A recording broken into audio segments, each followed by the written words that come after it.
ನಮಸ್ಕಾರ ಸ್ನೇಹಿತರೆ, ಅಮೋಘ ವರ್ಷ ಕೋಚಿಂಗ್ ಸೆಂಟರ್ ಯೂಟ್ಯೂಬ್ ಚಾನಲ್ಗೆ ನಿಮಗೆಲ್ಲ ಸ್ವಾಗತ.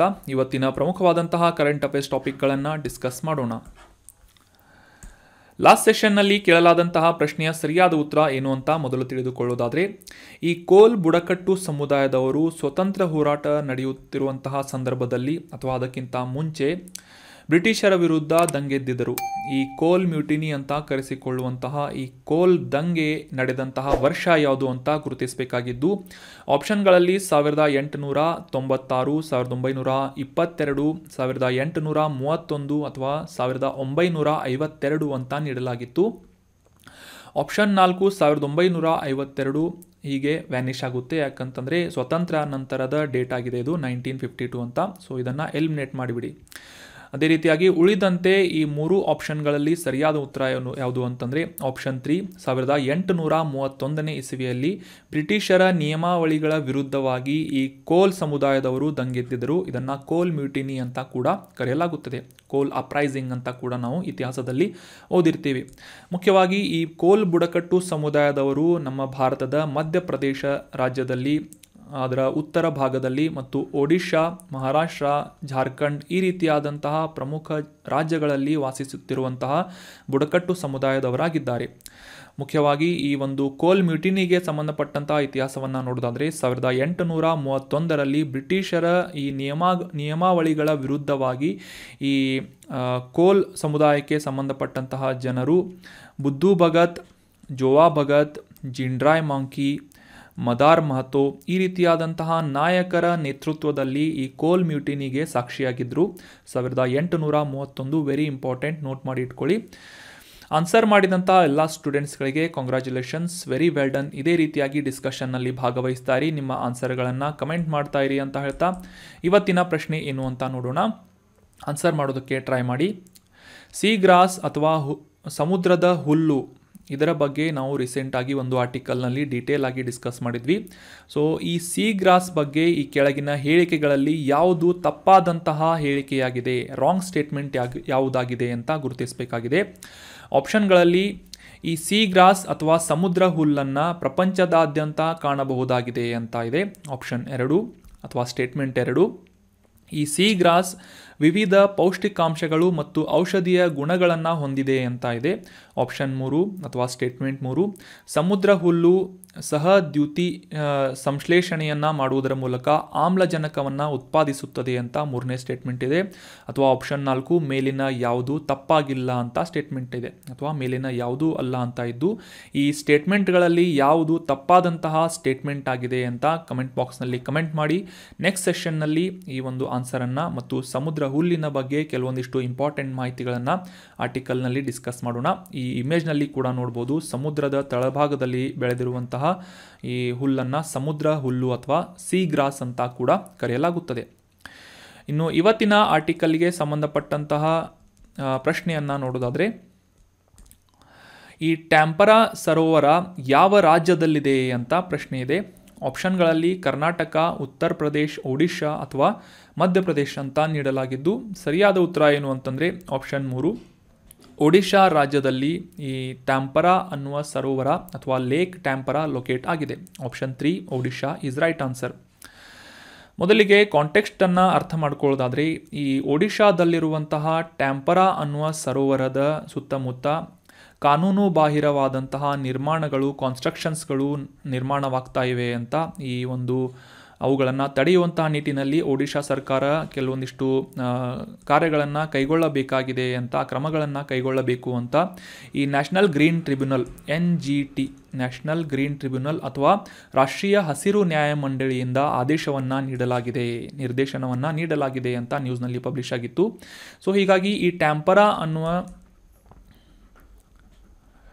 ಈ ಲೇಕ್ ಬಗ್ಗೆ, ಅಥವಾ ಲೇಕ್ ಅಂದರೆ ಸರೋವರ, ಈ ಸರೋವರದ ಕುರಿತಾದಂಥ, ಅದರಲ್ಲೂ ಮುಖ್ಯವಾಗಿ ಇದರ location examination point of view important ಆಗುತ್ತೆ.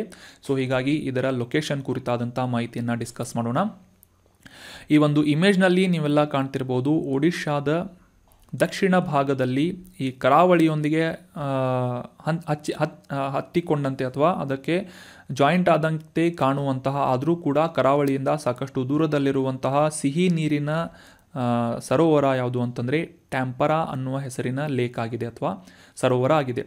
ಇದು ಈ ಒಡಿಶಾದ ಪ್ರಸಿದ್ಧವಾದಂತಹ ಚಿಲ್ಕಾ ಲಗೂನ್ ಸರೋವರಕ್ಕೆ ಅತಿ ಸಮೀಪದಲ್ಲಿರುವಂತಹ ಒಂದು ಸರೋವರವಾಗಿದ್ದು ಸಾಕಷ್ಟು ವೈವಿಧ್ಯತೆಯನ್ನು ಹೊಂದಿರುವಂತಹ ಜೌಗು ಪ್ರದೇಶವಾಗಿ ಕೂಡ ಈ ಟ್ಯಾಂಪರಾ ಸರೋವರ ಗುರುತಿಸಿಕೊಳ್ಳುತ್ತದೆ. ಇನ್ನು ಈ ಒಂದು ಸರೋವರದಲ್ಲಿ ಸುಮಾರು 60 ಜಾತಿಯ ಪಕ್ಷಿಗಳನ್ನು, ಅದರ ಸುತ್ತಮುತ್ತಲೂ 60 ಜಾತಿಯ ಪಕ್ಷಿಗಳನ್ನು, 46 ಜಾತಿಯ ಮೀನುಗಳನ್ನು ಮತ್ತು ಕನಿಷ್ಠ ಪಕ್ಷ 48 ಜಾತಿಯ ಫೈಟೋಪ್ಲಾಂಕ್ಟನ್ ಅನ್ನುವ ಸೂಕ್ಷ್ಮ ಜೀವಿಗಳನ್ನು ಕಾಣಬಹುದಾಗಿದ್ದು, ಈ ಒಂದು ಜೌಗು ಪ್ರದೇಶದ ಸುತ್ತಮುತ್ತ ಸುಮಾರು ಈ 7 ಪ್ರಭೇದದ ಪ್ರಮುಖವಾದಂತಹ ಮ್ಯಾಕ್ರೋಫೈಟ್ಸ್ಗಳನ್ನು, ಸೂಕ್ಷ್ಮ ಜೀವಿಗಳನ್ನು ಕೂಡ ಕಾಣಬಹುದಾಗಿದೆ. ಅಷ್ಟಲ್ಲದೆ ಸಾಕಷ್ಟು ದುರ್ಬಲ ಪ್ರಭೇದಗಳಿಗೆ ಅಂತಂದರೆ ಈ ಎಂಡೇಂಜರ್ಡ್ ಸ್ಪೀಸೀಸ್ ಅಂತ ಏನು ಕರಿತೇವೆ, ಸಂರಕ್ಷಣೆಯನ್ನು ಒದಗಿಸಲ್ಪಟ್ಟಂತಹ ಜೀವಿಗಳನ್ನು ಅಥವಾ ಪ್ರಭೇದಗಳನ್ನು ಈ ಟ್ಯಾಂಪರಾ ಸರೋವರದ ಸುತ್ತಮುತ್ತ ನಾವು ಕಾಣಬಹುದಾಗಿದೆ. 2010ರಲ್ಲಿ ಈ ಪರಿಸರ, ಅರಣ್ಯ ಮತ್ತು ಹವಾಮಾನ ಬದಲಾವಣೆ ಸಚಿವಾಲಯ ಅಥವಾ ministry of forest, environment and climate change ಅಂತ ಏನು ಕರಿತೇವೆ, ಹವಾಮಾನ ಬದಲಾವಣೆ ಅಂತ. ಸೊ ಈ ಒಂದು ಮಿನಿಸ್ಟ್ರಿ ಅಥವಾ ಸಚಿವಾಲಯದ ಅಡಿಯಲ್ಲಿ ಸಿದ್ಧಪಡಿಸಲಾದಂತಹ ವೆಟ್ಲ್ಯಾಂಡ್ ಅಟ್ಲಾಸ್ ಅನ್ನುವ ಈ ಒಂದು ರಿಪೋರ್ಟ್ನಲ್ಲಿ ಈ ಒಂದು ಟ್ಯಾಂಪರಾ ಸರೋವರನ್ನು ಕೂಡ ಇನ್ಕ್ಲೂಡ್ ಮಾಡಲಾಗಿತ್ತು. ಸೊ ವೆರಿ ಇಂಪಾರ್ಟೆಂಟ್, ಇದು ಒಂದು ಜೌಗು ಪ್ರದೇಶವಾಗಿ ಗುರುತಿಸಿಕೊಳ್ಳುವಂತಹ ಸರೋವರವಾಗಿದೆ. ಅಷ್ಟೇ ಅಲ್ಲದೆ ಇದು ಸಿಹಿ ನೀರನ್ನು ಹೊಂದಿದೆ ಅನ್ನೋದು ಕೂಡ ವಿಶೇಷತೆಯಾಗಿದೆ. ಯಾಕಂತಂದರೆ ಇದು ಈ ಚಿಲ್ಕಾ ಸರೋವರಕ್ಕೆ ಸಾಕಷ್ಟು ಸಮೀಪ ಇರುವುದರಿಂದ ಕೂಡ ಇದ್ರೂ ಕೂಡ ಈ ಚಿಲ್ಕಾ ಸರೋವರ ಹೊಂದಿದಂತೆ ಈ ಉಪ್ಪು ನೀರನ್ನು ಈ ಟ್ಯಾಂಪರಾ ಸರೋವರ ಹೊಂದಿಲ್ಲ. ಆದರೆ ಇದು ಒಂದು ಸಿಹಿ ನೀರಿನ ಸರೋವರವಾಗಿ ಒಡಿಶಾದ ದಕ್ಷಿಣ ಭಾಗದಲ್ಲಿ ಇದನ್ನು ಗುರುತಿಸಬಹುದಾಗಿದೆ. ಅದೇ ರೀತಿಯಾಗಿ ಈ ಕಾಂಟೆಕ್ಸ್ಟ್ನಲ್ಲಿ ಡಿಸ್ಕಸ್ ಮಾಡಲಾದ ಹಾಗೆ ಈ ಟ್ಯಾಂಪರಾ ಸರೋವರದ ಸುತ್ತಮುತ್ತ ಸಾಕಷ್ಟು ಕಾನೂನುಬಾಹಿರವಾದಂತಹ ಇಲ್ಲಿಗಲ್ ಕಾನ್ಸ್ಟ್ರಕ್ಷನ್ಸ್ಗಳು ನಿರ್ಮಾಣವಾಗ್ತಾ ಇವೆ. ಇದನ್ನು ತಡಿಬೇಕು ಅಂತ ಈ ನ್ಯಾಷನಲ್ ಗ್ರೀನ್ ಟ್ರಿಬ್ಯುನಲ್ನಿಂದ ಒಂದು ಆದೇಶವನ್ನು ಹೊರಡಿಸಲಾಗಿದೆ ಅಂತ ನ್ಯೂಸ್ನಲ್ಲಿ ಅಥವಾ ಕಾಂಟೆಕ್ಸ್ಟನ್ನು ನಾವು ಅರ್ಥ ಮಾಡ್ಕೊಂಡಿದ್ವಿ. ಸೊ ಹೀಗಾಗಿ ಈ ನ್ಯಾಷನಲ್ ಗ್ರೀನ್ ಟ್ರಿಬ್ಯುನಲ್ ಅಥವಾ ಈ ರಾಷ್ಟ್ರೀಯ ಹಸಿರು ನ್ಯಾಯಮಂಡಳಿಯ ಕುರಿತಾದಂತಹ ಕೆಲವೊಂದಿಷ್ಟು ಇಂಪಾರ್ಟೆಂಟ್ ಮಾಹಿತಿಗಳನ್ನು ಕೂಡ ರಿವೈಸ್ ಮಾಡೋಣ. ಆಲ್ರೆಡಿ ನಾವು ಸಾಕಷ್ಟು ಬಾರಿ ಈ ನ್ಯಾಷನಲ್ ಗ್ರೀನ್ ಟ್ರಿಬ್ಯುನಲ್ ಬಗ್ಗೆ ಡಿಸ್ಕಸ್ ಮಾಡಿದ್ವಿ, ಆದರೂ ಕೂಡ ಈ ಪಾಯಿಂಟ್ಸ್ಗಳನ್ನು ರಿವೈಸ್ ಮಾಡೋಣ. 2010ರ ನ್ಯಾಷನಲ್ ಗ್ರೀನ್ ಟ್ರಿಬ್ಯುನಲ್ ಆ್ಯಕ್ಟ್ ಅದರ ಅಡಿಯಲ್ಲಿ ಸ್ಥಾಪನೆಯಾದಂತಹ ನ್ಯಾಯಮಂಡಳಿಯಾಗಿ ಈ ನ್ಯಾಷನಲ್ ಗ್ರೀನ್ ಟ್ರಿಬ್ಯುನಲ್ ಅಥವಾ ರಾಷ್ಟ್ರೀಯ ಹಸಿರು ನ್ಯಾಯಮಂಡಳಿ ಗುರುತಿಸಿಕೊಳ್ಳುತ್ತದೆ. ಇದು ಕಾಯ್ದೆಯ ಮೂಲಕ ಜಾರಿಗೊಳಿಸಿದ್ದರಿಂದ ಶಾಸನಬದ್ಧವಾದಂತಹ ಅಧಿಕಾರವನ್ನು ಹೊಂದಿದಂತಹ ಸಂಸ್ಥೆಯಾಗಿ ಭಾರತದಲ್ಲಿ ಗುರುತಿಸಿಕೊಳ್ಳುತ್ತೆ. ಇದರ ಮುಖ್ಯವಾದಂತಹ ಮ್ಯಾಂಡೇಟ್ ಅಥವಾ ಜವಾಬ್ದಾರಿಗಳು ಏನು ಅಂತ ತಿಳ್ಕೊಳ್ಳೋದಾದರೆ, ಪರಿಸರ ಸಂರಕ್ಷಣೆ ಮತ್ತು ನೈಸರ್ಗಿಕ ಸಂಪನ್ಮೂಲಗಳ ಸಂರಕ್ಷಣೆಗೆ ಸಂಬಂಧಪಟ್ಟಂತಹ ಯಾವುದೇ ಪ್ರಮುಖವಾದಂತಹ ಪ್ರಕರಣಗಳು ಅಥವಾ ಕೇಸಸ್ಗಳನ್ನು ತ್ವರಿತವಾಗಿ ವಿಲೇವಾರಿ ಮಾಡುವಂತಹ ನಿಟ್ಟಿನಲ್ಲಿ ಅಥವಾ ಕಡಿಮೆ ಸಮಯದಲ್ಲಿ ಡಿಸ್ಪೋಸ್ ಮಾಡುವಂತಹ ನಿಟ್ಟಿನಲ್ಲಿ ಕೆಲಸವನ್ನು ಮಾಡುವಂತಹ ಕಾರ್ಯವನ್ನು ನಿರ್ವಹಿಸುವಂತಹ ಶಾಸನಬದ್ಧವಾದಂತಹ ಸಂಸ್ಥೆ ರಾಷ್ಟ್ರೀಯ ಹಸಿರು ನ್ಯಾಯಮಂಡಳಿ ಅಥವಾ ನ್ಯಾಷನಲ್ ಗ್ರೀನ್ ಟ್ರಿಬ್ಯುನಲ್ ಆಗಿದೆ. ಇದರ ಮುಖ್ಯ ಕಚೇರಿಯಲ್ಲಿದೆ ಅಂತ ಕಮೆಂಟ್ ಬಾಕ್ಸ್ನಲ್ಲಿ ಕಮೆಂಟ್ ಮಾಡಬೇಕು. ಇನ್ನು ಮುಂದಿನ ಆರ್ಟಿಕಲ್ಗೆ ಸಂಬಂಧಪಟ್ಟಂತಹ ಪ್ರಶ್ನೆಯನ್ನು ನೋಡೋಣ. PM ಉಷಾ ಅಥವಾ ಪ್ರಧಾನಮಂತ್ರಿ ಉಷಾ ಅನ್ನುವ ಈ ಒಂದು ಯೋಜನೆಯ ಕುರಿತಾಗಿ ಈ ಕೆಳಗಿನ ಹೇಳಿಕೆಗಳಲ್ಲಿ ಯಾವುದು ಸರಿ ಅಥವಾ ತಪ್ಪು? ಈ ಹೇಳಿಕೆ ಸರಿ ಅಥವಾ ತಪ್ಪು ಅಂತ ಗುರುತಿಸಬೇಕಾಗಿದೆ. ಸ್ಟೇಟ್ಮೆಂಟ್ ಏನು ಅಂತಂದರೆ, ಈ PM ಉಷಾ ಅನ್ನುವ ಈ ಯೋಜನೆ ಕೇಂದ್ರ ಪ್ರಾಯೋಜಿತ ಸೆಂಟ್ರಲಿ ಸ್ಪಾನ್ಸರ್ಡ್ ಸ್ಕೀಮ್ ಆಗಿದ್ದು ಎಲ್ಲ ಸರ್ಕಾರಿ ಕಾಲೇಜುಗಳನ್ನು ಮಾತ್ರ ಮೇಲ್ದರ್ಜೆಗೆ ಏರಿಸುವಂತಹ ಒಂದು ಸಹಾಯವನ್ನು ಮಾಡುವಂತಹ ಒಂದು ಸ್ಕೀಮ್ ಆಗಿದೆ, ಯೋಜನೆಯಾಗಿದೆ ಅಂತ ಈ ಒಂದು ಸ್ಟೇಟ್ಮೆಂಟನ್ನು ನೀಡಲಾಗಿದೆ. ಇದು ಸರಿ ಅಥವಾ ತಪ್ಪು ಅಂತ ಗುರುತಿಸಬೇಕಾಗಿದ್ದು ಇದು ತಪ್ಪಾದಂತಹ ಸ್ಟೇಟ್ಮೆಂಟ್ ಆಗಿದೆ. Option B false. ಯಾಕಂತಂದರೆ ಈ PM ಉಷಾ ಅನ್ನುವ ಯೋಜನೆ ಕೇಂದ್ರ ಪ್ರಾಯೋಜಿತ ಸೆಂಟ್ರಲಿ ಸ್ಪಾನ್ಸರ್ಡ್ ಯೋಜನೆ ಆಗಿದ್ದರೂ ಕೂಡ ಸರ್ಕಾರಿ ಕಾಲೇಜುಗಳು ಮತ್ತು ಸರ್ಕಾರಿ ಅನುದಾನವನ್ನು ಪಡೆದಂತಹ ಏಡೆಡ್ ಕಾಲೇಜುಗಳನ್ನು ಕೂಡ ಮೇಲ್ದರ್ಜೆಗೆ ಏರಿಸುವಂತಹ ನಿಟ್ಟಿನಲ್ಲಿ ಸಹಕಾರಿಯಾಗುವಂತಹ ಒಂದು ಯೋಜನೆಯಾಗಿದೆ ಈ PM ಉಷಾ ಅನ್ನುವ ಯೋಜನೆ. ಈ PM ಉಷಾ ಅನ್ನುವ ಯೋಜನೆಯ ಫುಲ್ ಫಾರ್ಮ್ ಏನು ಅಂತ ತಿಳ್ಕೊಳ್ಳೋದಾದರೆ, ಉಷಾ ಅನ್ನುವ ಯೋಜನೆಯ ಫುಲ್ ಫಾರ್ಮ್ ಏನು ಅಂತ ತಿಳ್ಕೊಳ್ಳೋದಾದರೆ ಪ್ರಧಾನಮಂತ್ರಿ ಉಚ್ಚತರ ಶಿಕ್ಷಾ ಅಭಿಯಾನ್. ಪ್ರಧಾನಮಂತ್ರಿ ಉಚ್ಚತರ ಶಿಕ್ಷಾ ಅಭಿಯಾನ್ ಅನ್ನೋದು ಈ PM ಉಷಾ ಯೋಜನೆಯ ಫುಲ್ ಫಾರ್ಮ್ ಆಗಿದೆ. ಇತ್ತೀಚೆಗೆ ಈ ಒಂದು ಅಭಿಯಾನ ಅಥವಾ ಈ ಒಂದು ಸ್ಕೀಮ್ ಯಾಕೆ ನ್ಯೂಸ್ನಲ್ಲಿತ್ತು ಅಂತ ಕಾಂಟೆಕ್ಸ್ಟನ್ನು ಅರ್ಥ ಮಾಡ್ಕೊಳ್ಳೋದಾದರೆ, ದೇಶದಾದ್ಯಂತ ಸುಮಾರು 14 ರಾಜ್ಯಗಳು ಮತ್ತು ಕೇಂದ್ರಾಡಳಿತ ಪ್ರದೇಶಗಳು ಈ ಕೇಂದ್ರದ ಶಿಕ್ಷಣ ಸಚಿವಾಲಯದೊಂದಿಗೆ ಒಂದು ಮೆಮೊರಂಡಮ್ ಆಫ್ ಅಂಡರ್ಸ್ಟ್ಯಾಂಡಿಂಗ್ MOU ಅಂತ ಏನು ಕರಿತೇವೆ, ಜ್ಞಾಪಕ ಪತ್ರ ಅಂತ ಕರೆಸಿಕೊಳ್ಳುವಂತಹ ಈ ಮೆಮೊರಂಡಮ್ ಆಫ್ ಅಂಡರ್ಸ್ಟ್ಯಾಂಡಿಂಗನ್ನು ಈ ಪ್ರಧಾನಮಂತ್ರಿ ಉಚ್ಚತರ ಶಿಕ್ಷಾ ಅಭಿಯಾನದ ಕುರಿತಾಗಿ ಸಹಿ ಹಾಕಿವೆ ಅಂತ ನ್ಯೂಸ್ನಲ್ಲಿ ಪಬ್ಲಿಷ್ ಆಗಿತ್ತು. ಅಂದರೆ ಈ ಒಂದು ಪ್ರಧಾನಮಂತ್ರಿ ಉಚ್ಚತರ ಶಿಕ್ಷಾ ಅಭಿಯಾನ್, ಈ ಒಂದು ಪ್ರಧಾನಮಂತ್ರಿ PM ಉಷಾ ಅನ್ನುವ ಯೋಜನೆಯನ್ನು ಅನುಷ್ಠಾನಗೊಳಿಸುವಂತೆ ಒಂದು ಉದ್ದೇಶದಿಂದ 14 ರಾಜ್ಯಗಳು, ಯೂನಿಯನ್ ಟೆರಿಟರೀಸ್ಗಳು ಅಥವಾ ಈ ಕೇಂದ್ರಾಡಳಿತ ಪ್ರದೇಶಗಳು ಮೆಮೊರಂಡಮ್ ಆಫ್ ಅಂಡರ್ಸ್ಟ್ಯಾಂಡನ್ನು ಸಹಿ ಹಾಕಿವೆ. ಹೀಗಾಗಿ ಈ ಪ್ರಧಾನಮಂತ್ರಿ ಉಚ್ಚತರ ಶಿಕ್ಷಾ ಅಭಿಯಾನ್ ಈ ಒಂದು ಸ್ಕೀಮ್ ಬಗ್ಗೆ ಡೀಟೇಲ್ ಆಗಿ ಈ ಒಂದು ಆರ್ಟಿಕಲ್ನಲ್ಲಿ ಡಿಸ್ಕಸ್ ಮಾಡೋಣ. ಮುಖ್ಯವಾಗಿ ಇದಕ್ಕಿಂತ ಮುಂಚೆ ಇದ್ದಂತಹ ರಾಷ್ಟ್ರೀಯ ಉಚ್ಚತರ ಶಿಕ್ಷಾ ಅಭಿಯಾನ್ ಅಂದರೆ ಈ ಒಂದು ಹೈಯರ್ ಎಜುಕೇಷನ್ ಇನ್ಸ್ಟಿಟ್ಯೂಷನ್ಗಳನ್ನು ಅಪ್ಗ್ರೇಡ್ ಮಾಡುವಂತಹ ನಿಟ್ಟಿನಲ್ಲಿ ಇದಕ್ಕಿಂತ ಮುಂಚೆ ರೂಸಾ ಅನ್ನುವ ಯೋಜನೆ ಜಾರಿಯಲ್ಲಿತ್ತು, ರಾಷ್ಟ್ರೀಯ ಉಚ್ಚತರ ಶಿಕ್ಷಾ ಅಭಿಯಾನ್ ಅಂತ. ಅದಾದ ನಂತರ ಇತ್ತೀಚೆಗೆ 2020ರಲ್ಲಿ ನ್ಯಾಷನಲ್ ಎಜುಕೇಷನ್ ಪಾಲಿಸಿ ಜಾರಿಗೆ ಬಂದ ನಂತರ ಈ ರೂಸಾ ಅನ್ನುವ ಸ್ಕೀಮನ್ನು ಅದರ ಹೆಸರನ್ನು ಬದಲಾಯಿಸಿ ಪ್ರಧಾನಮಂತ್ರಿ ಉಚ್ಚತರ ಶಿಕ್ಷಾ ಅಭಿಯಾನ್ ಅನ್ನುವ PM ಉಷಾ ಅನ್ನುವ ಯೋಜನೆಯನ್ನು ಜಾರಿಗೊಳಿಸಲಾಗಿತ್ತು. ಮುಖ್ಯವಾಗಿ ಈ ಒಂದು PM ಉಷಾ ಯೋಜನೆಯ ಉದ್ದೇಶ ಏನು ಅಂತ ತಿಳ್ಕೊಳ್ಳೋದಾದರೆ, ಆಲ್ರೆಡಿ ಪ್ರಶ್ನೆಯಲ್ಲೇ ನಾವು ಡಿಸ್ಕಸ್ ಮಾಡಿದ್ವಿ. It covers government and government aided institutions for state and union territories for upgradation. ಈ ಒಂದು ಸರ್ಕಾರಿ ಮತ್ತು ಸರ್ಕಾರದಿಂದ ಅನುದಾನವನ್ನು ಪಡೆದಂತಹ ಸರ್ಕಾರಿ ಅನುದಾನಿತ ಅಥವಾ ಗೌರ್ಮೆಂಟ್ ಏಡೆಡ್ ಸರ್ಕಾರಿ ಮತ್ತು ಸರ್ಕಾರಿ ಅನುದಾನವನ್ನು ಪಡೆದಂತಹ ಈ ಶಿಕ್ಷಣ ಸಂಸ್ಥೆಗಳನ್ನು ಅಪ್ಗ್ರೇಡ್ ಮಾಡುವಂತಹ, ಮೇಲ್ದರ್ಜೆಗೆ ಏರಿಸುವಂತಹ ನಿಟ್ಟಿನಲ್ಲಿ ಅನುಕೂಲವನ್ನು ಮಾಡಿಕೊಡುವಂತಹ ಮತ್ತು ಸಾಕಷ್ಟು ಫಂಡಿಂಗ್ಸ್ಗಳನ್ನು ನೀಡುವಂತಹ ನಿಟ್ಟಿನಲ್ಲಿ ಕಾರ್ಯವನ್ನು ನಿರ್ವಹಿಸುತ್ತಿರುವಂತಹ ಯೋಜನೆ ಯಾವುದು ಅಂತಂದರೆ ಪ್ರಧಾನಮಂತ್ರಿ ಉಚ್ಚತರ ಶಿಕ್ಷಾ ಅಭಿಯಾನ್ ಆಗಿದೆ. ಇದು ಸೆಂಟ್ರಲಿ ಸ್ಪಾನ್ಸರ್ಡ್ ಸ್ಕೀಮ್ ಆಗಿದೆ. ಸೆಂಟ್ರಲಿ ಸ್ಪಾನ್ಸರ್ಡ್ ಅಥವಾ ಕೇಂದ್ರ ಪ್ರಾಯೋಜಿತ ಅಂತ ಕನ್ನಡದಲ್ಲಿ ನಾವು ಅರ್ಥ ಮಾಡ್ಕೋಬೋದು. ಪ್ರಾಯೋಜಿತ ಮತ್ತು ಸೆಂಟ್ರಲ್ ಸೆಕ್ಟರ್ ಸ್ಕೀಮ್ಗಳಲ್ಲಿ 2 ಟೈಪ್ ಇರುತ್ತೆ. ಒಂದು ಸೆಂಟ್ರಲ್ ಸೆಕ್ಟರ್ ಸ್ಕೀಮ್ ಅಂತ, ಇನ್ನೊಂದು ಸೆಂಟ್ರಲಿ ಸ್ಪಾನ್ಸರ್ಡ್ ಸ್ಕೀಮ್ ಅಂತ ಇರುತ್ತೆ. ಸೆಂಟ್ರಲ್ ಸೆಕ್ಟರ್ ಸ್ಕೀಮ್ ಅಂತಂದರೆ ಈ ಒಂದು ಯಾವುದೇ ಯೋಜನೆಗಳನ್ನು ಕಂಪ್ಲೀಟಾಗಿ ಕೇಂದ್ರದಿಂದ ಫಂಡಿಂಗ್ಸ್ಗಳನ್ನು ಅಥವಾ ನಿಧಿಗಳನ್ನು ಪ್ರೊವೈಡ್ ಮಾಡಲಾಗುತ್ತೆ. ಫಾರ್ ಎಕ್ಸಾಂಪಲ್ PM ಕಿಸಾನ್ ಅನ್ನುವ ಯೋಜನೆ. PM ಕಿಸಾನ್ ಯೋಜನೆಯಲ್ಲಿ ಏನಾಗುತ್ತೆ ಅಂತಂದರೆ ಈ ರೈತರಿಗೆ ನೀಡಲಾಗುವಂತಹ 6,000 ರೂಪಾಯಿಗಳ ವಾರ್ಷಿಕವಾದಂತಹ ಒಂದು ನಿಧಿ ಅಥವಾ ಒಂದು ಡೈರೆಕ್ಟ್ ಬೆನಿಫಿಟ್ ಟ್ರಾನ್ಸ್ಫರ್ ಮೂಲಕ ನೀಡಲಾಗುವಂತಹ ಹಣವನ್ನು ಕಂಪ್ಲೀಟಾಗಿ ಕೇಂದ್ರದಿಂದ ಭರಿಸಲಾಗುತ್ತೆ. ಅದನ್ನು ಸೆಂಟ್ರಲ್ ಸೆಕ್ಟರ್ ಸ್ಕೀಮ್ ಅಂತ ಕರೆಯಲಾಗುತ್ತೆ.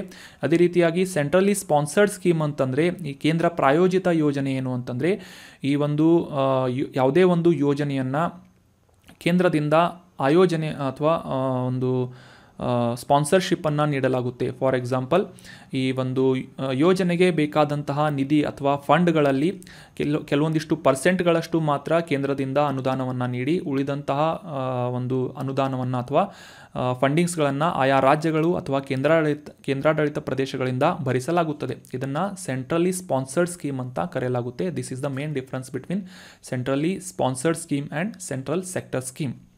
ಸೊ ಈ PM ಉಷಾ ಅನ್ನುವ ಯೋಜನೆ ಏನಿದೆ ಇದು ಸೆಂಟ್ರಲಿ ಸ್ಪಾನ್ಸರ್ಡ್ ಸ್ಕೀಮ್ ಆಗಿದೆ. ಮುಖ್ಯವಾಗಿ ಈ ಭಾರತದಾದ್ಯಂತ ಇರುವಂತಹ ಈ ಹೈಯರ್ ಲೆವೆಲ್ ಎಜುಕೇಷನ್ ಇನ್ಸ್ಟಿಟ್ಯೂಷನ್ ಏನಿವೆ, ಒಂದು ಉಚ್ಚ ಶಿಕ್ಷಣ ಸಂಸ್ಥೆಗಳೇನಿದ್ದಾವೆ ಭಾರತದಲ್ಲಿ, ಅವುಗಳನ್ನು ಮೇಲ್ದರ್ಜೆಗೆ ಏರಿಸುವಂತಹ ನಿಟ್ಟಿನಲ್ಲಿ ಅನುದಾನವನ್ನು ನೀಡುವಂತಹ ಅಥವಾ ಸಹಾಯವನ್ನು ಮಾಡುವಂತಹ ಒಂದು ಸ್ಕೀಮ್ ಆಗಿದೆ. ಇನ್ನು ಮುಂದಿನ ಆರ್ಟಿಕಲ್ಗೆ ಸಂಬಂಧಪಟ್ಟಂತಹ ಪ್ರಶ್ನೆ, ಭಾರತದ ಮೊದಲ ಸೌರ ಮಿಷನ್ ಯಾವುದು? ಸೂರ್ಯನನ್ನು ಅಧ್ಯಯನ ಮಾಡುವುದಕ್ಕೆ ಲಾಂಚ್ ಮಾಡಲಾಗುವಂತಹ ಸೌರ ಮಿಷನ್ ಯಾವುದು ಅಂತ ಗುರುತಿಸಬೇಕಾಗಿದೆ. ಆಪ್ಷನ್ಗಳಲ್ಲಿ ಜವಾಹರ್ಲಾಲ್ ನೆಹರು ರಾಷ್ಟ್ರೀಯ ಸೌರ ಮಿಷನ್ ಅಂತ ಇದೆ. ಆಪ್ಷನ್ 2 ಕ್ಲಸ್ಟರ್ 1 ಅಂತ ಇದೆ. ಆಪ್ಷನ್ 3 ಮಿಷನ್ ಸೂರ್ಯ ಅಂತ ಇದೆ. ಅಥವಾ ಆಪ್ಷನ್ 4 ಆದಿತ್ಯ L1 ಅಂತ ಇದೆ. ಸರಿಯಾದ ಉತ್ತರ ಏನು ಅಂತಂದರೆ ಆಪ್ಷನ್ 4 ಆದಿತ್ಯ L1 ಅನ್ನುವ ಮಿಷನ್ನನ್ನು ಭಾರತದಿಂದ ಮೊದಲ ಬಾರಿಗೆ ಈ ಸೂರ್ಯನ ವಾತಾವರಣವನ್ನು ಅಧ್ಯಯನ ಮಾಡುವುದಕ್ಕಾಗಿ ಲಾಂಚ್ ಮಾಡಲಾಗ್ತಾ ಇರುವಂತಹ ಒಂದು ಮಿಷನ್ ಆಗಿದೆ ಆದಿತ್ಯ L1 ಅಂತ. ಸೊ ಈ ಆದಿತ್ಯ L1 ಕುರಿತಾಗಿ ಈ ಒಂದು ಆರ್ಟಿಕಲ್ನಲ್ಲಿ ಡೀಟೇಲ್ ಆಗಿ ಅಂಡರ್ಸ್ಟ್ಯಾಂಡ್ ಮಾಡ್ಕೊಳ್ಳೋಣ ಕಾನ್ಸೆಪ್ಟನ್ನು ಕೂಡ. ಆದಿತ್ಯ L1 ಮಿಷನ್ ರೀಸೆಂಟಾಗಿ ನ್ಯೂಸ್ನಲ್ಲಿ ಯಾಕೆ ಇತ್ತು ಅಂತ ಕಾಂಟೆಕ್ಸ್ಟನ್ನು ಅರ್ಥ ಮಾಡ್ಕೊಳ್ಳೋದಾದರೆ, ಭಾರತದ ಮೊದಲ ಸೌರ ಮಿಷನ್ ಆದಂತಹ ಈ ಆದಿತ್ಯ L1 ಅನ್ನುವ ಮಿಷನ್ನನ್ನು ಭಾರತದ ಒಡಿಶಾದ ಶ್ರೀಹರಿಕೋಟಾದ ಬಾಹ್ಯಾಕಾಶ ನಿಲ್ದಾಣದಿಂದ ಲಾಂಚ್ ಮಾಡುವಂತಹ ಸಿದ್ಧತೆಗಳನ್ನು ನಡೆಸಲಾಗಿದೆ ಅಂತ ನ್ಯೂಸ್ನಲ್ಲಿ ಪಬ್ಲಿಷ್ ಆಗಿತ್ತು. ಸೊ ಹೀಗಾಗಿ ಈ ಆದಿತ್ಯ L1 ಕುರಿತಾದಂತಹ ಕೆಲವೊಂದಿಷ್ಟು ವಿಶೇಷ ಮಾಹಿತಿಗಳನ್ನು ಈ ಒಂದು ಆರ್ಟಿಕಲ್ನಲ್ಲಿ ಡಿಸ್ಕಸ್ ಮಾಡೋಣ. ವೆರಿ ಇಂಪಾರ್ಟೆಂಟ್ ಆರ್ಟಿಕಲ್ ಆಗಿದೆ, ಕಾನ್ಸೆಪ್ಟನ್ನು ಕೂಡ ಅಂಡರ್ಸ್ಟ್ಯಾಂಡ್ ಮಾಡ್ಕೊಳ್ಳಿ. ಮೊದಲಿಗೆ ಈ ಭಾರತದ ಮೊದಲ ಬಾಹ್ಯಾಕಾಶ ಸಂಶೋಧನಾ ಒಂದು ಫೀಲ್ಡ್ನಲ್ಲಿ ಸೂರ್ಯನನ್ನು ಅಧ್ಯಯನ ಮಾಡಲಿಕ್ಕೆ ಈ ಒಂದು ಮಿಷನ್ನನ್ನು ಲಾಂಚ್ ಮಾಡಲಾಗ್ತಾ ಇದೆ. ಆದಿತ್ಯ L1 ಅನ್ನುವ ಮಿಷನ್ನನ್ನು ಲಾಂಚ್ ಮಾಡಲಾಗ್ತಾ ಇದೆ. ಸೊ ಇದನ್ನು ಈ polar satellite launch vehicle XL ಅನ್ನುವ ಹೆಸರಿನ ಉಡಾವಣಾ ವಾಹನದಿಂದ ಅಥವಾ ಲಾಂಚ್ ವೆಹಿಕಲ್ನಿಂದ ಲಾಂಚ್ ಮಾಡಲಾಗುವುದು ಅಂತ ಈ ಆದಿತ್ಯ L1 ಬಗ್ಗೆ ನ್ಯೂಸನ್ನು ಪಬ್ಲಿಷ್ ಮಾಡಲಾಗಿತ್ತು. ಅದೇ ರೀತಿಯಾಗಿ ಈ ಬಾಹ್ಯಾಕಾಶದಲ್ಲಿ ಸೂರ್ಯ ಮತ್ತು ಭೂಮಿಯ ನಡುವೆ ಇರುವಂತಹ ಈ ಲ್ಯಾಗ್ರೇಂಜ್ ಪಾಯಿಂಟ್ 1 L1 ಅಂತ ಇದನ್ನು ಕರೀತಾರೆ. ಆದಿತ್ಯ L1 ಅಂತಂದರೆ ಲ್ಯಾಗ್ರೇಂಜ್ ಪಾಯಿಂಟ್ 1 ಅಂತ ಇದನ್ನ ಕರೆಯಲಾಗುತ್ತೆ. ಸೊ ಈ ಒಂದು ಸೂರ್ಯನ ಸುತ್ತ ಇರುವಂತಹ ಹ್ಯಾಲೋ ಆರ್ಬಿಟ್ನಲ್ಲಿ ಈ ಲೊಕೇಟ್ ಮಾಡುವುದರ ಮೂಲಕ ಈ ಒಂದು ಮಿಷನ್ ಸೂರ್ಯನನ್ನು ಅದರ ಹೊರ ವಾತಾವರಣವನ್ನು ಅಧ್ಯಯನ ಮಾಡಲಿದೆ.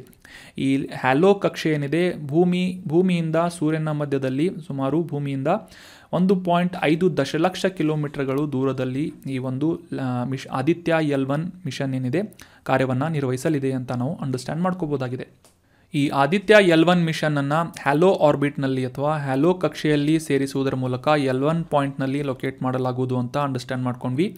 ಈ ಒಂದು ಪೊಸಿಷನ್ನಲ್ಲಿ ಈ ಆದಿತ್ಯ L1 ಮಿಷನ್ನನ್ನು ಅಥವಾ ಈ ಒಂದು ಸ್ಯಾಟಲೈಟನ್ನು ಲೊಕೇಟ್ ಮಾಡುವುದರಿಂದ ಆಗುವಂತಹ ಲಾಭಗಳು ಏನು ಅಂತಂದರೆ, ಈ ಸೂರ್ಯನ ಕಂಟಿನ್ಯೂಸ್ ಆದಂತಹ ನಿರಂತರವಾದಂತಹ ಒಂದು ಅಧ್ಯಯನವನ್ನು ಮಾಡಲಿಕ್ಕೆ, ನಿರೀಕ್ಷೆಯನ್ನು ಮಾಡಲಿಕ್ಕೆ, ಅಬ್ಸರ್ವ್ ಮಾಡಲಿಕ್ಕೆ ಈ ಒಂದು ಪೊಸಿಷನ್ ಸಾಕಷ್ಟು ಸಹಾಯಕಾರಿ ಆಗಲಿದೆ.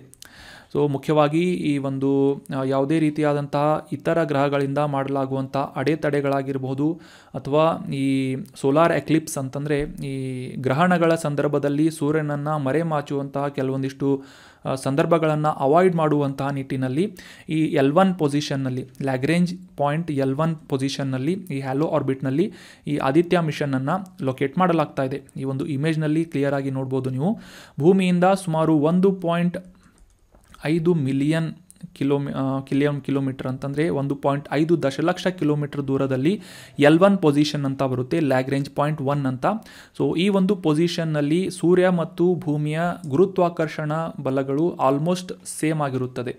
ಸೊ ಹೀಗಾಗಿ ಒಂದು ನಿರ್ದಿಷ್ಟವಾದಂತಹ ಕಕ್ಷೆಯಲ್ಲಿ ಈ ಆದಿತ್ಯ L1 ಮಿಷನ್ ಲೊಕೇಟ್ ಮಾಡುವಂತಹ ಒಂದು ಉದ್ದೇಶದಿಂದ ಈ ಹ್ಯಾಲೋ ಆರ್ಬಿಟನ್ನು ಗುರುತಿಸಿ ಆ ಒಂದು ಕ್ಯಾಲ್ಕುಲೇಷನ್ಗಳ ಮುಖಾಂತರ ಗುರುತಿಸಿ ಈ ಒಂದು ಪೊಸಿಷನ್ನಲ್ಲಿ ಈ ಆದಿತ್ಯ ಮಿಷನನ್ನು ಲೊಕೇಟ್ ಮಾಡಲಾಗುವುದು. ಇದರಿಂದ ಸತತವಾಗಿ ಈ ಸೂರ್ಯನ ಹೊರಭಾಗದಲ್ಲಿರುವಂತಹ ವಾತಾವರಣ ಆಗಿರ್ಬೋದು, ಮುಖ್ಯವಾಗಿ ಈ ಒಂದು ಸೂರ್ಯನ ಸುತ್ತಮುತ್ತ ನಡೆಯುವಂತಹ ಸಾಕಷ್ಟು ಡೈನಾಮಿಕ್ಸ್ಗಳಾದಂತಹ ಅದರಲ್ಲೂ ಕೂಡ ಈ ಸೌರ ಮಾರುತಗಳು ಈ ಒಂದು ಇಮೇಜ್ನಲ್ಲಿ ನೋಡ್ಬೋದು ನೀವು. ಈ ಸೂರ್ಯನಿಂದ ಹೊರಚಾಚಿಕೊಂಡಿರುವಂತಹ ಸೌರ ನಾಲಿಗೆಗಳು ಅಂತ ಕೂಡ ಕರಿತೇವೆ, ಇವುಗಳನ್ನ ಸೋಲಾರ್ ವಿಂಡ್ಸ್ ಅಂತ ಕರೀತಾರೆ. ಸೊ ಈ ರೀತಿಯಾದಂತಹ ಸಾಕಷ್ಟು ವಿದ್ಯಮಾನಗಳನ್ನು ಅಧ್ಯಯನ ಮಾಡುವಂತಹ ಉದ್ದೇಶದಿಂದ ಈ ಆದಿತ್ಯ L1 ಮಿಷನನ್ನು ಭೂಮಿಯಿಂದ 1.5 ದಶಲಕ್ಷ ಕಿಲೋಮೀಟರ್ ದೂರದಲ್ಲಿರುವಂತಹ L1 ಪೊಸಿಷನ್ ಅಥವಾ ಲ್ಯಾಗ್ರೇಂಜ್ ಪಾಯಿಂಟ್ ಮತ್ತು ಹ್ಯಾಲೋ ಆರ್ಬಿಟ್ನಲ್ಲಿ ಲೊಕೇಟ್ ಮಾಡಲಾಗ್ತಾ ಇದೆ. ಈ ಹ್ಯಾಲೋ ಆರ್ಬಿಟ್ನಲ್ಲಿ ಲೊಕೇಟ್ ಮಾಡುವುದರ ಇನ್ನೊಂದು ಅಡ್ವಾಂಟೇಜ್ ಏನು ಅಂತಂತಂದರೆ, ಈ ಲ್ಯಾಗ್ರೇಂಜ್ ಪಾಯಿಂಟ್ 1ನಲ್ಲಿ ಹ್ಯಾಲೋ ಆರ್ಬಿಟ್ನಲ್ಲಿ ಲೊಕೇಟ್ ಮಾಡುವುದರಿಂದ ಹೆಚ್ಚಿನ ಒಂದು ಸ್ಥಿರತೆಯನ್ನು ಈ ಆದಿತ್ಯ L1 ಸ್ಯಾಟಲೈಟ್ ಏನಿದೆ ಹೊಂದಲಿದೆ. ಸೊ ಹೀಗಾಗಿ ಆ ಒಂದು ಪೊಸಿಷನ್ನಲ್ಲಿ ಕ್ಯಾಲ್ಕುಲೇಷನ್ ಮಾಡಿ ವಿಜ್ಞಾನಿಗಳಿಂದ ಆದಿತ್ಯ L1 ಮಿಷನನ್ನು ಲಾಂಚ್ ಮಾಡಲಾಗ್ತಾ ಇದೆ ಅಂತ ನಾವು ಅಂಡರ್ಸ್ಟ್ಯಾಂಡ್ ಮಾಡ್ಕೋಬೋದಾಗಿದೆ. So that was about detailed information of Lagrangian point. ಈ ಲ್ಯಾಗ್ರೇಂಜನ್ ಪಾಯಿಂಟನ್ನು UPSC ಎಕ್ಸಾಮ್ನಲ್ಲಿ ಆಲ್ರೆಡಿ ಕೇಳಿದರು. ಸೊ ದ್ಯಾಟ್ ಈಸ್ ವೈ ಈ ಕಾನ್ಸೆಪ್ಟನ್ನು ಡೀಟೇಲ್ ಆಗಿ ನಾವು ಅಂಡರ್ಸ್ಟ್ಯಾಂಡ್ ಮಾಡ್ಕೊಂಡ್ವಿ. ಅದೇ ರೀತಿಯಾಗಿ ಆದಿತ್ಯ L1 ಮಿಷನ್ ಬಗ್ಗೆ ಕೂಡ ಕೇಳ್ಬೋದು. ಮುಂದಿನ ದಿನಗಳಲ್ಲಿ ಇದರ ಒಂದು ಇಂಪ್ರೂವ್ಮೆಂಟ್ಸ್ಗಳೇನಾದರೂ ಆದರೆ ಈ ಆದಿತ್ಯ L1 ಬಗ್ಗೆ ನಾವು ಇನ್ನೂ ಹೆಚ್ಚಿನ ಮಾಹಿತಿಗಳನ್ನು ಡಿಸ್ಕಸ್ ಮಾಡೋಣ. ಈ ಲ್ಯಾಗ್ರೇಂಜ್ ಪಾಯಿಂಟ್ಸ್ ಅಂತ ಡಿಸ್ಕಸ್ ಮಾಡಿದ್ವಿ. ಈ ಭೂಮಿ ಮತ್ತು ಸೂರ್ಯನ ನಡುವೆ ಸುಮಾರು 5 ಲ್ಯಾಗ್ರೇಂಜ್ ಪಾಯಿಂಟ್ಸ್ಗಳನ್ನು ಗುರುತಿಸಲಾಗಿದ್ದು L4, L3, L5, L2, L1 ಈ ರೀತಿಯಾಗಿ 5 ಪೊಸಿಷನ್ಗಳನ್ನು ಗುರುತಿಸಲಾಗಿದೆ. ಸದ್ಯಕ್ಕೆ ಈ ಆದಿತ್ಯ L1 ಮಿಷನನ್ನು ಲ್ಯಾಗ್ರೇಂಜ್ ಪಾಯಿಂಟ್ 1ರಲ್ಲಿ ಲೊಕೇಟ್ ಮಾಡುವುದರ ಮೂಲಕ ಸೂರ್ಯನನ್ನು ಅದರ ವಾತಾವರಣವನ್ನು ಅಧ್ಯಯನ ಮಾಡಲಿದ್ದಾರೆ. ಇನ್ನು ಮುಂದಿನ ಆರ್ಟಿಕಲ್ಗೆ ಸಂಬಂಧಪಟ್ಟಂತಹ ಪ್ರಶ್ನೆ ಏನು ಅಂತ ನೋಡೋದಾದರೆ, ಈ ಮೈಕ್ರೋಪ್ಲಾಸ್ಟಿಕ್ಸ್ಗಳಿಗೆ ಸಂಬಂಧಪಟ್ಟಂತಹ ಸ್ಟೇಟ್ಮೆಂಟ್ ನೀಡಲಾಗಿದ್ದು ಇದು ಸರಿ ಅಥವಾ ತಪ್ಪು ಅಂತ ಗುರುತಿಸಬೇಕಾಗಿದೆ. ಆಪ್ಷನ್ಗಳಲ್ಲಿ ಸ್ಟೇಟ್ಮೆಂಟ್ ಏನು ಅಂತ ನೋಡೋದಾದರೆ, ಈ ಮೈಕ್ರೋಪ್ಲಾಸ್ಟಿಕ್ಸ್ ಜೈವಿಕ ವಿಘಟನೀಯವಲ್ಲ ಅಥವಾ ಈ ಮೈಕ್ರೋಪ್ಲಾಸ್ಟಿಕ್ಸ್ ವಸ್ತು ಇದು ನಾನ್ ಬಯೋಡಿಗ್ರೇಡೇಬಲ್ ಆಗಿದೆ ಅಂತ ಸ್ಟೇಟ್ಮೆಂಟ್ನನ್ನು ನೀಡಲಾಗಿದೆ. ಆಪ್ಷನ್ಗಳಲ್ಲಿ ಸರಿ ಅಥವಾ ತಪ್ಪು, ಹೌದು ಅಥವಾ ಇಲ್ಲ ಅಂತ ಗುರುತಿಸಬೇಕಾಗಿದೆ. ಸೊ ಇದರ ಆನ್ಸರ್ ಏನು ಅಂತಂತಂದರೆ ಆಪ್ಷನ್ 1 ಸರಿಯಾದಂಥ ಸ್ಟೇಟ್ಮೆಂಟ್ ಆಗಿದೆ. ಯಾಕಂತಂದರೆ ಈ ಮೈಕ್ರೋಪ್ಲಾಸ್ಟಿಕ್ಸ್ಗಳು ಯಾವುದೇ ರೀತಿಯಾಗಿ ಬಯೋಡಿಗ್ರೇಡೇಬಲ್ ಆದಂತಹ ವಸ್ತು ಆಗಿಲ್ಲ. ಜೈವಿಕ ವಿಘಟನೆಯನ್ನು ಹೊಂದದೇ ಇರುವಂತಹ ಪರ್ಮನೆಂಟಾಗಿ ವಾತಾವರಣದಲ್ಲಿ ಅಥವಾ ಹ್ಯೂಮನ್ ಬಾಡಿಯಲ್ಲಿ ಉಳಿದುಕೊಳ್ಳುವಂತಹ ಒಂದು ಸಾಮರ್ಥ್ಯವನ್ನು ಹೊಂದಿದಂತಹ ವಸ್ತುಗಳು ಮೈಕ್ರೋಪ್ಲಾಸ್ಟಿಕ್ಸ್ಗಳಾಗಿವೆ. ಸೊ ಈ ಮೈಕ್ರೋಪ್ಲಾಸ್ಟಿಕ್ಸ್ಗಳ ಬಗ್ಗೆ ಡೀಟೇಲ್ ಆಗಿ ಈ ಒಂದು ಆರ್ಟಿಕಲ್ನಲ್ಲಿ ಡಿಸ್ಕಸ್ ಮಾಡೋಣ. ಮೊದಲಿಗೆ ಕಾಂಟೆಕ್ಸ್ಟನ್ನು ಅರ್ಥ ಮಾಡ್ಕೊಳ್ಳೋದಾದರೆ, ಈ ಪ್ಲಾಸ್ಟಿಕ್ನ ತುಣುಕುಗಳಾದಂತಹ ಮೈಕ್ರೋಪ್ಲಾಸ್ಟಿಕ್ಸ್ಗಳು ಇತ್ತೀಚೆಗೆ ಮಾನವನ ಹೃದಯದಲ್ಲಿ ಕಂಡು ಬಂದಿವೆ ಅಂತ ನ್ಯೂಸ್ನಲ್ಲಿ ಪಬ್ಲಿಷ್ ಆಗಿತ್ತು. ಸೊ ಹೀಗಾಗಿ ಈ ಅಪಾಯಕಾರಿಯಾದಂತಹ ವಸ್ತುಗಳಾದಂತಹ ಮೈಕ್ರೋಪ್ಲಾಸ್ಟಿಕ್ಗಳ ಕುರಿತಾಗಿ ಈ ಒಂದು ಆರ್ಟಿಕಲ್ನಲ್ಲಿ ಡಿಸ್ಕಸ್ ಮಾಡೋಣ. ಈ ಮೈಕ್ರೋಪ್ಲಾಸ್ಟಿಕ್ಗಳು ಈ ಪ್ಲಾಸ್ಟಿಕ್ನ ಸಣ್ಣ ತುಣುಕುಗಳಾಗಿ ಕೂಡ ನಾವು ಕಾಣಬಹುದಾಗಿದ್ದು, ಅದೇ ರೀತಿಯಾಗಿ ಈ ಸೌಂದರ್ಯವರ್ಧಕಗಳಲ್ಲಿ ಮತ್ತು ಈ ಕ್ಲೀನಿಂಗ್ ಏಜೆಂಟ್ಸ್ಗಳಲ್ಲಿ ಶುಚಿಗೊಳಿಸುವಂತಹ ಕೆಲವೊಂದಿಷ್ಟು ಸೊಲ್ಯೂಷನ್ಗಳಲ್ಲೂ ಕೂಡ ಈ ಮೈಕ್ರೋಪ್ಲಾಸ್ಟಿಕ್ಸ್ಗಳನ್ನು ಬಳಸಲಾಗುತ್ತದೆ.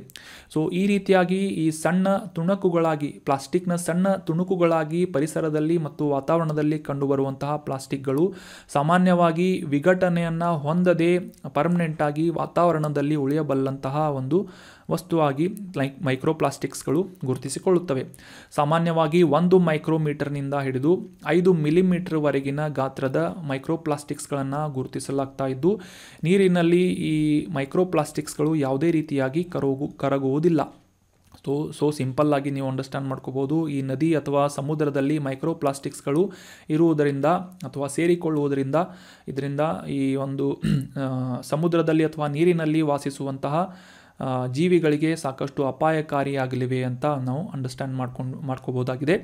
ಸೊ ಈ ಮೈಕ್ರೋಪ್ಲಾಸ್ಟಿಕ್ಸ್ಗಳಲ್ಲಿ ಪ್ರಾಥಮಿಕವಾದಂತಹ ಮೈಕ್ರೋಪ್ಲಾಸ್ಟಿಕ್ಸ್ ಮತ್ತು ದ್ವಿತೀಯ ಮೈಕ್ರೋಪ್ಲಾಸ್ಟಿಕ್ಸ್ಗಳು, ಪ್ರೈಮರಿ ಮೈಕ್ರೋಪ್ಲಾಸ್ಟಿಕ್ಸ್ ಆ್ಯಂಡ್ ಸೆಕೆಂಡರಿ ಮೈಕ್ರೋಪ್ಲಾಸ್ಟಿಕ್ಸ್ಗಳು ಅಂತ ಗುರುತಿಸಲಾಗುತ್ತೆ. ಪ್ರೈಮರಿ ಮೈಕ್ರೋಪ್ಲಾಸ್ಟಿಕ್ಸ್ಗಳು ಮುಖ್ಯವಾಗಿ ಈ ಸೌಂದರ್ಯವರ್ಧಕಗಳು ಅಥವಾ ಕಾಸ್ಮೆಟಿಕ್ಸ್ಗಳಲ್ಲಿ ಮತ್ತು ಇತರ ವಸ್ತುಗಳಲ್ಲಿ ಅಂತಂದರೆ ಈ ಕ್ಲೀನಿಂಗ್ ಏಜೆಂಟ್ಸ್ಗಳಲ್ಲಿ ಅಂತ ನಾವು ಡಿಸ್ಕಸ್ ಮಾಡಿದ್ವಿ. ಆ ಒಂದು ವಸ್ತುಗಳಲ್ಲಿ ಈ ಮೈಕ್ರೋಪ್ಲಾಸ್ಟಿಕ್ಸ್ಗಳನ್ನು ನಾವು ಆರ್ಟಿಫಿಷಿಯಲ್ ಆಗಿ ಸೇರಿಸುವುದನ್ನು ಕಾಣಬಹುದಾಗಿದೆ. ಅದೇ ರೀತಿಯಾಗಿ ಸೆಕೆಂಡರಿ ಮೈಕ್ರೋಪ್ಲಾಸ್ಟಿಕ್ಸ್ಗಳು ಇವುಗಳು ಯಾವುದೇ ಒಂದು ಪ್ಲಾಸ್ಟಿಕ್ ವಸ್ತುಗಳು ಅಥವಾ ದೊಡ್ಡ ಪ್ಲಾಸ್ಟಿಕ್ ವಸ್ತುಗಳು ವಿಯರ್ ಟೇರ್ ಆಗಿ ಅಥವಾ ಅವುಗಳ ಒಂದು ತುಣುಕಾಗಿ ಆ ಒಂದು ವಸ್ತುಗಳಿಂದ ಬೇರ್ಪಟ್ಟು ವಾತಾವರಣವನ್ನು ಸೇರುವಂತಹ ಪ್ಲಾಸ್ಟಿಕ್ಸ್ಗಳನ್ನು ಮೈಕ್ರೋಪ್ಲಾಸ್ಟಿಕ್ಸ್ಗಳನ್ನು ಸೆಕೆಂಡರಿ ಮೈಕ್ರೋಪ್ಲಾಸ್ಟಿಕ್ಸ್ಗಳು ಅಂತ ಕರೆಯಲಾಗುತ್ತೆ. ಸಾಮಾನ್ಯವಾಗಿ ಈ ನೀರಿನ ಬಾಟಲಿಗಳು ಅಥವಾ ನೀರಿನ ಬಾಟಲಿಯ ಮೇಲಿನ ಕ್ಯಾಪ್ ಆಗಿರ್ಬೋದು, ಅವುಗಳಿಂದ ಬೇರ್ಪಟ್ಟು ಸಣ್ಣ ಸಣ್ಣ ತುಣುಕುಗಳಾಗಿ ಈ ಮೈಕ್ರೋಪ್ಲಾಸ್ಟಿಕ್ಸ್ಗಳು ವಾತಾವರಣದಲ್ಲಿ ಸೇರಿಕೊಳ್ಳುತ್ತವೆ. ಸೊ ಇವು ಸಾಮಾನ್ಯವಾಗಿ ಸಾಕಷ್ಟು ಅಪಾಯಕಾರಿಯಾದಂತಹ ಪರಿಣಾಮವನ್ನು ಪರಿಸರದಲ್ಲಿ ಬೀರುವಂತಹ ಒಂದು ಸಾಮರ್ಥ್ಯವನ್ನು ಹೊಂದಿದ್ದು, ಇವುಗಳ ಮುಖ್ಯವಾದಂತಹ ಡಿಸ್ಅಡ್ವಾಂಟೇಜ್ ಏನು ಅಂತಂತಂದರೆ ಇವು ಕೊಳೆಯದೇ ಇರುವಂತಹ ಅಥವಾ ಜೈವಿಕ ವಿಘಟನೆಯನ್ನು ಹೊಂದದೇ ಇರುವಂತಹ ನಾನ್ ಬಯೋಡಿಗ್ರೇಡೇಬಲ್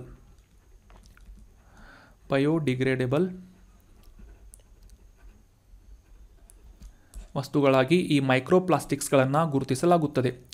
ಇವು ಆಗಲೇ ತಿಳಿಸಿದ ಹಾಗೆ ಸಮುದ್ರ ಜೀವಿಗಳ ಹೊಟ್ಟೆಯನ್ನು ಸೇರುವುದರ ಮೂಲಕ ಅವುಗಳ ಒಂದು ಸೇವನೆ ಮಾಡುವಂತಹ ಮನುಷ್ಯರಲ್ಲಿ ಕೂಡ ಈ ಒಂದು ಆಹಾರ ಸರಪಳಿಯ ಮೂಲಕ ಜೀವನ ಮತ್ತು ಜೀವಿಗಳ ನಡುವಿನ ಒಂದು ಅಪಾಯಕಾರಿ ವಸ್ತುಗಳಾಗಿ ಗುರುತಿಸಿಕೊಳ್ತಾ ಇವೆ. ಸೊ ಈ ಒಂದು ಪ್ರಕ್ರಿಯೆಯನ್ನು ಅಂದರೆ ಆಹಾರ ಸರಪಳಿಯನ್ನು ಈ ಮೈಕ್ರೋಪ್ಲಾಸ್ಟಿಕ್ಸ್ಗಳು ಸೇರಿಕೊಂಡು ಬಯೋ ಅಕ್ಯುಮುಲೇಷನ್ ಅಂತ ಕರೆಸಿಕೊಳ್ಳುವಂತಹ ಒಂದು ಪ್ರಕ್ರಿಯೆಗೆ ಕಾರಣವಾಗಲಿವೆ, ಇವುಗಳಿಂದ ಹಾನಿ ಉಂಟಾಗಲಿವೆ ಅಂತ ನಾವು ಈ ಒಂದು ಮೈಕ್ರೋ ಪ್ಲಾಸ್ಟಿಕ್ಸ್ಗಳ ಬಗ್ಗೆ ಅಂಡರ್ಸ್ಟ್ಯಾಂಡ್ ಮಾಡ್ಕೋಬೋದು.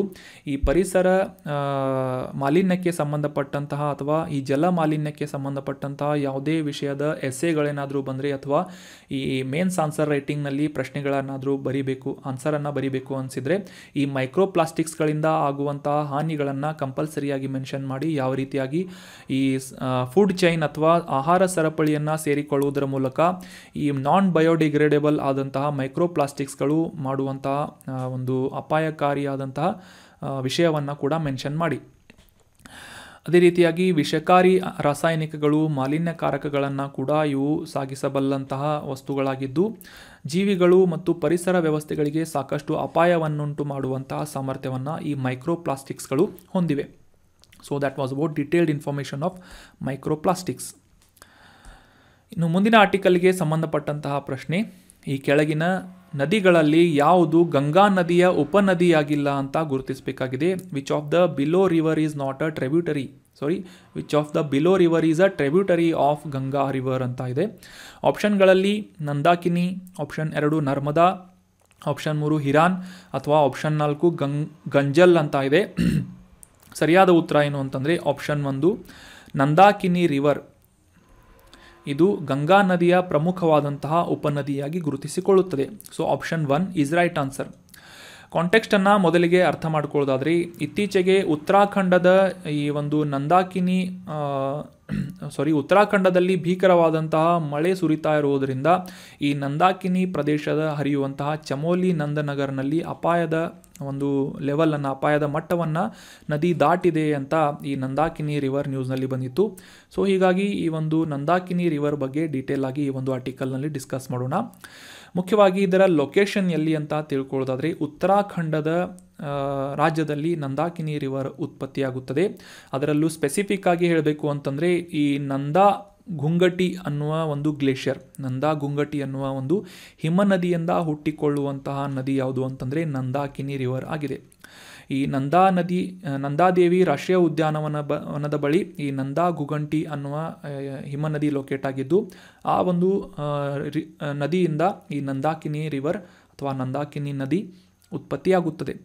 ಸೊ ಇದು ಗಂಗಾ ನದಿಯ ಪ್ರಮುಖ ಉಪನದಿಗಳಲ್ಲಿ ಒಂದಾಗಿದ್ದು ಈ ನಂದಾ ಗುಂಗಟಿ ಅನ್ನುವ ಪ್ರದೇಶದಲ್ಲಿ ಅಥವಾ ಗ್ಲೇಷಿಯರ್ನಲ್ಲಿ ಹುಟ್ಟಿಕೊಂಡು ಮುಂದೆ 870 ಕಿಲೋಮೀಟರ್ಗಳನ್ನು ಕ್ರಮಿಸುವುದರ ಮೂಲಕ ಅಲಕ್ನಂದಾ ನದಿಯನ್ನು ಸೇರಿಕೊಳ್ಳುವಂತಹ ನದಿ ನಂದಾಕಿನಿ ರಿವರ್ ಆಗಿದೆ. ನಂದಾಕಿನಿ ಅಂತ ಕನ್ಫ್ಯೂಸ್ ಮಾಡ್ಕೋಬೇಡಿ. We are talking about Nandakini river right ನಾವು. ಈ ಅಲಕ್ನಂದಾ ನದಿಯನ್ನು ನಂದಪ್ರಯಾಗ್ ಅನ್ನುವ ಪ್ರದೇಶದಲ್ಲಿ ಪ್ರಯಾಗ್ ಅನ್ನುವ ಈ ಒಂದು ಸ್ಥಳದಲ್ಲಿ ಸೇರಿಕೊಳ್ಳುವಂತಹ ನದಿ ನಂದಾಕಿನಿ ನದಿಯಾಗಿದೆ. ನಂದಾಕಿನಿ ಮತ್ತು ಅಲಕ್ನಂದಾ ನದಿ ಈ ಎರಡೂ ನದಿಗಳ ಸಂಗಮದ ಸ್ಥಳವನ್ನು ನಂದಪ್ರಯಾಗ್ ಅಂತ ಗುರುತಿಸಿಕೊಳ್ಳಲಾಗುತ್ತೆ. ಈ ನಂದಪ್ರಯಾಗ್ ಪವಿತ್ರವಾದಂತಹ ತೀರ್ಥ ಸ್ಥಳವಾಗಿದ್ದು ಈ ಪಂಚ ಪವಿತ್ರ ಪ್ರಯಾಗಗಳಲ್ಲಿ ನಂದಪ್ರಯಾಗ್ ಕೂಡ ಒಂದಾಗಿ ಗುರುತಿಸಿಕೊಳ್ಳುತ್ತೆ. ಈ ನಂದಪ್ರಯಾಗ್ನಲ್ಲಿ ನಂದಾಕಿನಿ ಮತ್ತು ಅಲಕ್ನಂದಾ ನದಿಗಳು ಜಾಯಿನ್ ಆಗುವುದು, ಸಂಗಮವಾಗುವುದನ್ನು ನಾವು ಕಾಣಬಹುದು. ಈ ಇಮೇಜ್ನಲ್ಲಿ ಕ್ಲಿಯರ್ ಆಗಿ ಅಂಡರ್ಸ್ಟ್ಯಾಂಡ್ ಮಾಡ್ಕೋಬೋದು. ಈ ಗಂಗಾ ನದಿಯ ಉದ್ದಕ್ಕೂ ಸಾಕಷ್ಟು ಉಪನದಿಗಳು ಸೇರಿಕೊಳ್ಳುವಂತಹ ಸ್ಥಳಗಳನ್ನು ಪವಿತ್ರ ಯಾತ್ರಾರ್ಥ ಸ್ಥಳಗಳನ್ನಾಗಿ ಗುರುತಿಸಲಾಗುತ್ತದೆ. ಸೊ ಪಿಲ್ಗ್ರಿಮೇಜ್ ಟೂರಿಸ್ಟ್ ಪ್ಲೇಸಸ್ ಅಂತ ಗುರುತಿಸಲಾಗುತ್ತೆ. ಸೊ ಈ ಒಂದು ಪ್ರದೇಶಗಳನ್ನು ಅಥವಾ ಸ್ಥಳಗಳನ್ನು ಪ್ರಯಾಗ್ ಅಂತ ಕರೆಯಲಾಗುತ್ತೆ. ಮೊದಲನೇದಾಗಿ ವಿಷ್ಣು ಪ್ರಯಾಗ್, ಇದು ಧೌಳಿ ಗಂಗಾ ಮತ್ತು ಗಂಗಾ ನದಿ ಸೇರಿಕೊಳ್ಳುವಂತಹ ಅಲಕ್ನಂದಾ ನದಿ ಸೇರಿಕೊಳ್ಳುವಂತಹ ಸ್ಥಳವಾಗಿದೆ. ಅದೇ ರೀತಿಯಾಗಿ ನಂದ ಪ್ರಯಾಗ್ ಬಗ್ಗೆ ನಾವು ಡಿಸ್ಕಸ್ ಮಾಡಿದ್ವಿ. ನಂದಾ ನದಿ ಮತ್ತು ಅಲಕ್ನಂದಾ ನದಿಗಳು ಸಂಗಮಿಸುವಂತಹ ಪ್ರದೇಶ ನಂದ ಪ್ರಯಾಗ್ ಆದರೆ ಮುಂದೆ ಈ ಒಂದು ಪಿಂಡಾರ್ ಗಂಗಾ ನದಿ ಅಲಕ್ನಂದಾ ನದಿಯನ್ನು ಸೇರಿಕೊಳ್ಳುವಂತಹ ಸಂಗಮಿಸುವಂತಹ ಪ್ರದೇಶವನ್ನು ಕರ್ಣಪ್ರಯಾಗ್ ಅಂತ ಕರೆಯಲಾಗುತ್ತೆ. ಅದೇ ರೀತಿಯಾಗಿ ಮುಂದೆ ಈ ಮಂದಾಕಿನಿ ನದಿ ಎಂ ಫಾರ್ ಮಂದಾಕಿನಿ ನದಿ ಈ ಒಂದು ಅಲಕ್ನಂದಾ ನದಿಯನ್ನು ಸೇರಿಕೊಳ್ಳುವಂತಹ ಸಂಗಮದ ಪ್ರದೇಶವನ್ನು ರುದ್ರಪ್ರಯಾಗ್ ಅಂತ ಕರೆದರೆ ಮುಂದೆ ಈ ಭಾಗೀರಥಿ ನದಿ ಬಂದು ಗಂಗಾ ನದಿಯನ್ನು ಸೇರಿಕೊಳ್ಳುವಂತಹ ಸ್ಥಳವನ್ನು ದೇವಪ್ರಯಾಗ್ ಅಂತ ಗುರುತಿಸಲಾಗುತ್ತದೆ. ಸೊ ಇವು ಪ್ರಮುಖವಾದಂತಹ 5 ಪ್ರಯಾಗಗಳಾಗಿ ಗುರುತಿಸಿಕೊಳ್ಳುತ್ತೆ. ಪಂಚಪ್ರಯಾಗ್ ಅಂತ ಕೂಡ ಉತ್ತರಾಖಂಡದಲ್ಲಿ ಇವುಗಳನ್ನು ಗುರುತಿಸಲಾಗುತ್ತದೆ. So that was all about Nandakini river. ಈಗ ಡಿಸ್ಕಸ್ ಮಾಡಲಾದಂತಹ ಎಲ್ಲ ಆರ್ಟಿಕಲ್ಸ್ಗಳನ್ನು ಮತ್ತೊಮ್ಮೆ ರಿವೈಸ್ ಮಾಡ್ಕೊಂಡು ಬಿಡೋಣ. ಮೊದಲನೇ ಆರ್ಟಿಕಲ್ನಲ್ಲಿ ನಾವು ಈ ಟ್ಯಾಂಪರಾ ಸರೋವರದ ಕುರಿತಾದಂತಹ ಡೀಟೇಲ್ ಆದಂತಹ ಮಾಹಿತಿಯನ್ನು ಡಿಸ್ಕಸ್ ಮಾಡಿದ್ವಿ. ನಂತರದ ಆರ್ಟಿಕಲ್ನಲ್ಲಿ ಈ ಪ್ರಧಾನಮಂತ್ರಿ ಉಚ್ಚತರ ಶಿಕ್ಷಾ ಅಭಿಯಾನ್ ಅಥವಾ PM ಉಷಾ ಅನ್ನುವ ಯೋಜನೆಯ ಕುರಿತಾಗಿ ಡಿಸ್ಕಸ್ ಮಾಡಿದ್ವಿ. ಯಾವ ರೀತಿಯಾಗಿ ಈ ಸರ್ಕಾರಿ ಮತ್ತು ಸರ್ಕಾರಿ ಅನುದಾನಿತ ಶಿಕ್ಷಣ ಸಂಸ್ಥೆಗಳನ್ನು ಮೇಲ್ದರ್ಜೆಗೆ ಏರಿಸುವಂತಹ ನಿಟ್ಟಿನಲ್ಲಿ, ಅಪ್ಗ್ರೇಡ್ ಮಾಡುವಂತಹ ನಿಟ್ಟಿನಲ್ಲಿ ಈ PM ಉಷಾ ಯೋಜನೆ ಕಾರ್ಯವನ್ನು ನಿರ್ವಹಿಸ್ತಾ ಇದೆ ಅಂತ ಅಂಡರ್ಸ್ಟ್ಯಾಂಡ್ ಮಾಡ್ಕೊಂಡ್ವಿ. ನಂತರದ ಆರ್ಟಿಕಲ್ನಲ್ಲಿ ಈ ಸೂರ್ಯನ ಒಂದು ವಾತಾವರಣವನ್ನು ಅಧ್ಯಯನ ಮಾಡಲಿಕ್ಕೆ ಭಾರತದಿಂದ ಆದಿತ್ಯ L1 ಮಿಷನನ್ನು ಲಾಂಚ್ ಮಾಡಲಾಗ್ತಾ ಇದೆ ಅಂತ ಇದರ ಬಗ್ಗೆ ಡೀಟೇಲ್ ಆದಂತಹ ಮಾಹಿತಿಯನ್ನು ಡಿಸ್ಕಸ್ ಮಾಡಿದ್ವಿ. ಸೈನ್ಸ್ ಆ್ಯಂಡ್ ಟೆಕ್ನಾಲಜಿಗೆ ಸಂಬಂಧಪಟ್ಟಂತಹ ಲ್ಯಾಗರೇಂಜ್ ಪಾಯಿಂಟನ್ನು ಕೂಡ ಅಂಡರ್ಸ್ಟ್ಯಾಂಡ್ ಮಾಡ್ಕೊಂಡ್ವಿ. ನಂತರದ ಆರ್ಟಿಕಲ್ನಲ್ಲಿ ಈ ಮೈಕ್ರೋಪ್ಲಾಸ್ಟಿಕ್ಸ್ಗಳ ಕುರಿತಾದಂತಹ ಮಾಹಿತಿಯನ್ನು ಡಿಸ್ಕಸ್ ಮಾಡಿದ್ವಿ. ಇದರಿಂದ ಆಗುವಂತಹ ಪರಿಸರದ ಮೇಲೆ ಆಗುವಂತಹ ಹಾನಿಗಳನ್ನು ಕೂಡ ತಿಳ್ಕೊಂಡ್ವಿ. ನಂತರ ಈ ನಂದಾಕಿನಿ ನದಿಯ ಕುರಿತಾದಂತಹ ಮಾಹಿತಿ ಮತ್ತು ಇದು ಹುಟ್ಟುವಂತಹ ಸ್ಥಳ, ಇದು ಮುಂದೆ ಹೋಗಿ ಸೇರುವಂತಹ ಸ್ಥಳ, ಅದೇ ರೀತಿಯಾಗಿ ಈ ಪವಿತ್ರ ಸ್ಥಳಗಳಾದಂತಹ ದೇವಪ್ರಯಾಗ್, ರುದ್ರಪ್ರಯಾಗ್, ವಿಷ್ಣುಪ್ರಯಾಗ್ ಮತ್ತು ನಂದಪ್ರಯಾಗಗಳ ಲೊಕೇಶನ್ಗಳನ್ನು ಕೂಡ ಅಂಡರ್ಸ್ಟ್ಯಾಂಡ್ ಮಾಡ್ಕೊಂಡ್ವಿ. ಕರ್ಣಪ್ರಯಾಗ್ ಕೂಡ ಅಂಡರ್ಸ್ಟ್ಯಾಂಡ್ ಮಾಡ್ಕೊಂಡ್ವಿ. ಯಾವ ನದಿಯ ಸಂಗಮದಿಂದ ಈ ಸ್ಥಳಗಳು ಹುಟ್ಟಿಕೊಳ್ಳುತ್ತವೆ ಅಥವಾ ಗುರುತಿಸಿಕೊಳ್ಳುತ್ತವೆ ಅಂತ ಅಂಡರ್ಸ್ಟ್ಯಾಂಡ್ ಮಾಡ್ಕೊಂಡ್ವಿ. So that was all about today's discussion. ಈ ಕಂಟೆಂಟನ್ನು ನಿಮ್ಮ ಎಲ್ಲ ಫ್ರೆಂಡ್ಸ್ಗಳ ಜೊತೆ ಶೇರ್ ಮಾಡಿ. Thank you so much for joining the discussion. Have an awesome day.